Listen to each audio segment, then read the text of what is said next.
todos, Pastor Igor aquí, y esta es la serie de Soteriología.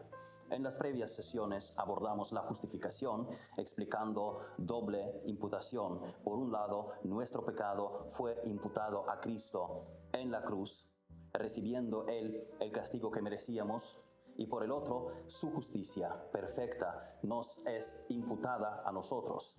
Sobre la base de este intercambio, el verdadero creyente tiene el perdón de los pecados, paz con Dios y vida eterna.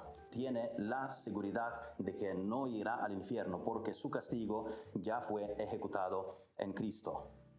Hoy terminamos esta sección de la justificación con una aplicación práctica.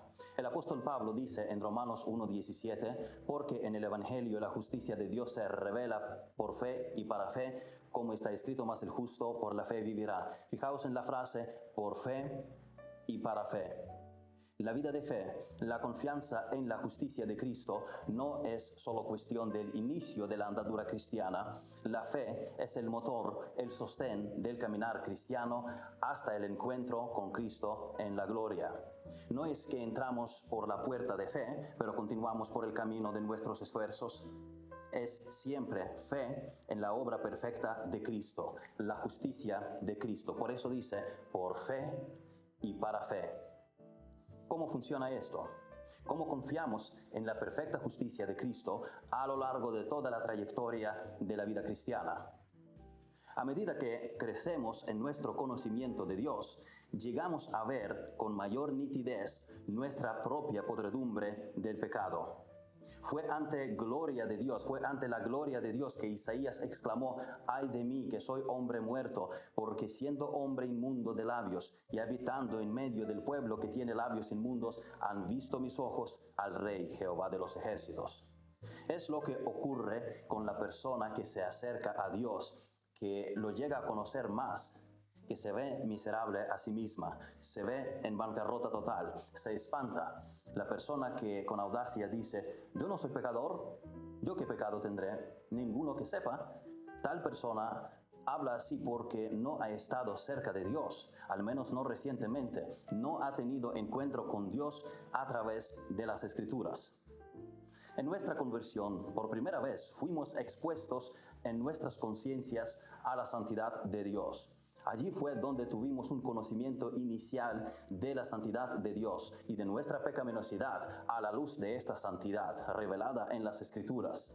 Cuando nos acercamos a Dios, nos vemos miserables, nos vemos perdidos, absolutamente insolventes y queremos huir de la presencia de Dios por el terror y el espanto que nos produce ver la inmundicia de nuestro pecado expuesta ante la luz de su pureza absoluta. Allí fue donde el Espíritu de Dios dirigió nuestras miradas a la cruz. Allí fue donde con ojos de la fe vimos a Cristo sufriendo por nuestros pecados. Allí fue donde por fe fuimos cubiertos por la perfecta justicia de Cristo. Pero a medida que crecemos, conocemos más a Dios. Aquel fue nuestro encuentro, nuestro conocimiento de Dios inicial, pero crecemos en el conocimiento de Dios. Y al mismo tiempo nos vemos cada vez más pecaminosos, no porque lo seamos, sino porque conocemos más a Dios, más de su santidad, y conocemos más a nosotros mismos. En nuestra inconsistencia, vemos ahora lo que antes éramos incapaces de ver. Nuestro conocimiento del pecado es una gota en el océano, no lo conocemos todo a la vez. Sabemos muy poco de la santidad de Dios infinito y por consiguiente de nuestro pecado. Si Dios nos revelase todo nuestro pecado, moriríamos al instante aterrorizados. Así que nuestra conciencia de la santidad de Dios y de nuestra pecaminosidad crece a medida que crece nuestro conocimiento de Dios. Cuanto más se nos revela la perfección de Dios, más nos damos cuenta de nuestra propia pecaminosidad. Cuanto más cerca estamos de Dios, más nos damos cuenta de lo lejos que estamos de Él. Cuanto más comprendemos la grandeza de su gloria, más terrible parece nuestra propia situación ante nosotros mismos. Pedro experimentó sentimientos similares cuando vio el milagro realizado por Cristo y dijo, apártate de mí, Señor, porque soy hombre pecador. Quizás el mejor ejemplo del crecimiento en la conciencia del pecado es el apóstol Pablo. En 1 Corintios 15:9, él se llamó a sí mismo el más pequeño de los apóstoles. Una opinión humilde acerca de sí mismo, ¿no? Era como año 55. Más tarde, en el año 60, en la epístola a los Efesios, Pablo dice que es el más pequeño de todos los santos. Ya no tan solo más pequeño de todos los apóstoles, sino de todos los creyentes. Y aún más tarde, en el año 64, Pablo dice en 1 Timoteo que es el primero de los pecadores.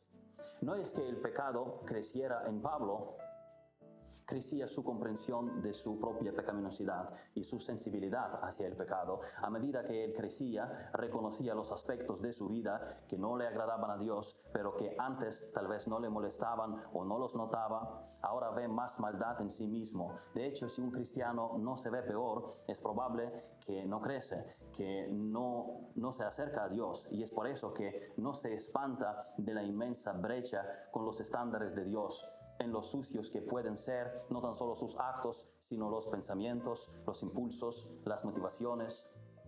Algunos creyentes, al ver esta creciente brecha entre Dios Santo y su bajeza, la bajeza de ellos, intentan llenar el espacio faltante con buenas obras y servicio.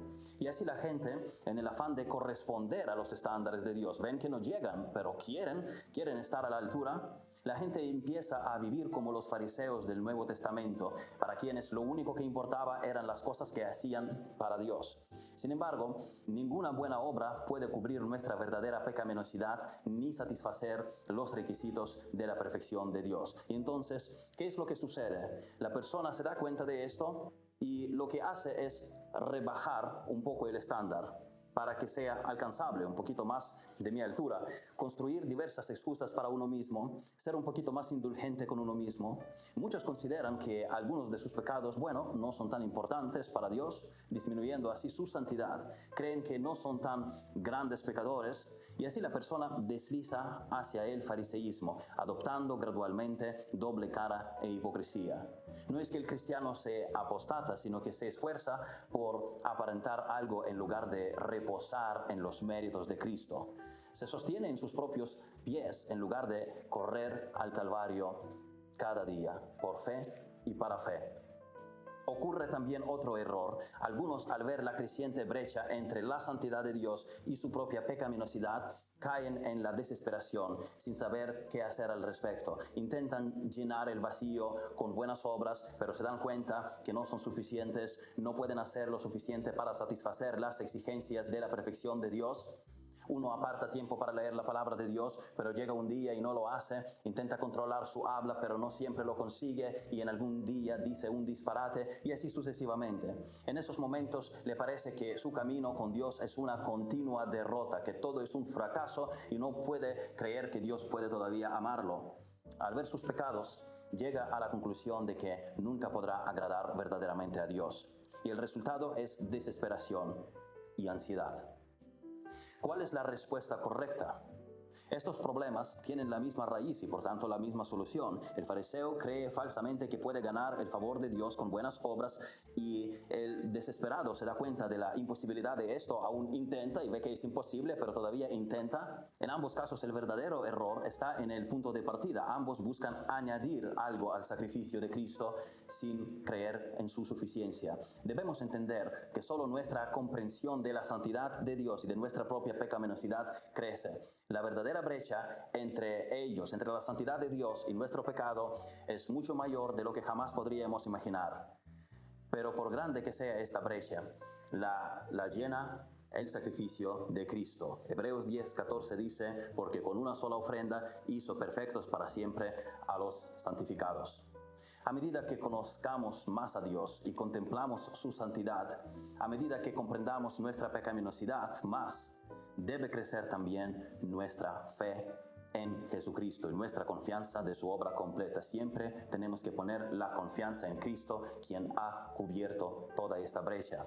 Esto se ilustra en el siguiente diagrama. La flecha ascendente representa nuestro creciente conocimiento de Dios y su santidad. La flecha descendente es nuestra creciente conciencia de pecado que inevitablemente acompaña nuestro conocimiento de Dios. Descubrimos más de nuestro pecado al acercarnos a Dios.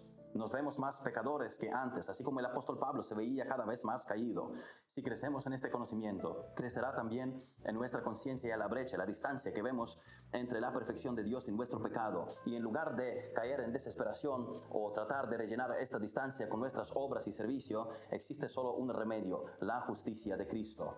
Y así es como crecemos en fe, cada vez más haciendo de Cristo, cada vez más viendo el valor de su sacrificio. Por eso Pablo dice, por fe y para fe. Cuando vemos la brecha que existe entre la santidad de Dios y nuestra propia pecaminosidad, una opción es justificar el pecado con mentiras, actuando como si no hubiese pasado nada, no es gran cosa, socavando las exigencias de la justicia de Dios, sus estándares, rebajándolos, o trasladando la responsabilidad a las circunstancias, otras personas, etc. Este camino conduce a la ceguera espiritual y termina en el orgullo farisaico. Otro error es la desesperación y la ansiedad espiritual.